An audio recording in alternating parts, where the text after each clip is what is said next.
Hello everyone, আজি মই আকৌ এযোৰ নতুন পিয়ৰ টছৰ কাপোৰ লৈ আহিছো নতুন ডিজাইনৰ কাপোৰযোৰ চাওক বিৰাতে ধুনিয়া নতুন ডিজাইনত এই কাৰণে কৈছো কাৰণ হুটাটো দেখিছে আপোনালোকে ৰয়েল ব্লু আৰু সি গ্ৰীন কালাৰ হুটাৰে কাম কৰা হৈছে আৰু ইমান ধুনিয়া এই কাপোৰযোৰ আপোনাৰ আৰু সম্পূৰ্ণ পিয়ৰ টছ তাৰ প্ৰমাণ হৈছে এটো সিল্ক মাৰ্ক য'ত হলোগ্ৰাম লগোৱা আছে আৰু এই গুটে চাদৰখন চাওক গুটে গাটোতে এনেকুৱা কাম কৰা হৈছে আৰু এখন হল মেখেলাখনতো আপোনাৰ এই তলত আসলৰ নিচিনা বৰ্ডৰটো দিয়া হৈছে আৰু ওপৰত দুই লাইন এনেকুৱা গছ বুটা আছে বিৰাতে ধুনিয়া কাপোৰ নতুন ডিজাইনৰ কৈছোৱে যিহেতু আঠুৰ ওপৰলৈকে আপোনালোকৰ এনেকুৱা বুটা বসা হৈছে এখন হল মেখেলা দেখাই দিছো আৰু এইখিনি হল আপোনাৰ সাইড পাৰিখিনি অকমান ডাঙৰকে দিয়া হৈছে দেখিবই পাইছে বিৰাতে ধুনিয়া কাপোৰ Hello everyone, welcome back to my channel Mulberry Silk Hub. নমস্কাৰ আপোনালোক সকলোকে মোৰ চেনেল Mulberry Silk Hub লৈ পুনৰবাৰ স্বাগতম আজি আমি আপোনালোকৰ ওচৰলৈ এযোৰ পিয়ৰ টছৰ কাপোৰ লৈ আহিছো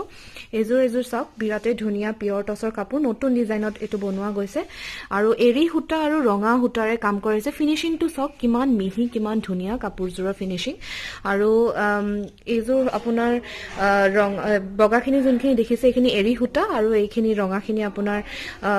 ৰঙা হুটাৰে কাম কৰা হৈছে বিৰাতে ধুনিয়া নতুন ডিজাইনত এটো বনোৱা হৈছে পুৰা সম্পূৰ্ণ পিয়ৰ টছ তাৰ প্ৰমাণ হৈছে এই সিল্ক মাৰ্কটো আমি সকলো কাপোৰ যোনবোৰ পিয়ৰ কাপোৰ আছে তাতে এই সিল্ক মাৰ্ক দিয়া হয় যাতে কাস্টমাৰে কিনিবলে অসুবিধা নহয় অথেন্টিক কাপোৰ কিনাৰ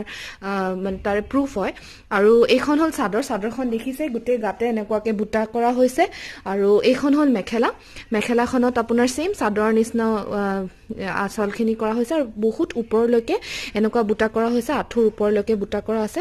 এইখন হল মেখেলা আৰু টছৰ হেৰিটো চাওক টেক্সচাৰটো চাওক পুৰা মুগাৰ নিচিনা কালাৰটো আৰু এটো হল ব্লাউজ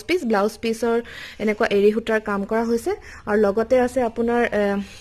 এটো ব্লাউজ পিছটো হয় ইমান ওপৰলৈকে হাতত স্লিভছত কাম কৰা হৈছে আৰু এইখিনি হল আপোনাৰ সাইড পাৰি এৰি হুটাৰে কাম কৰা হৈছে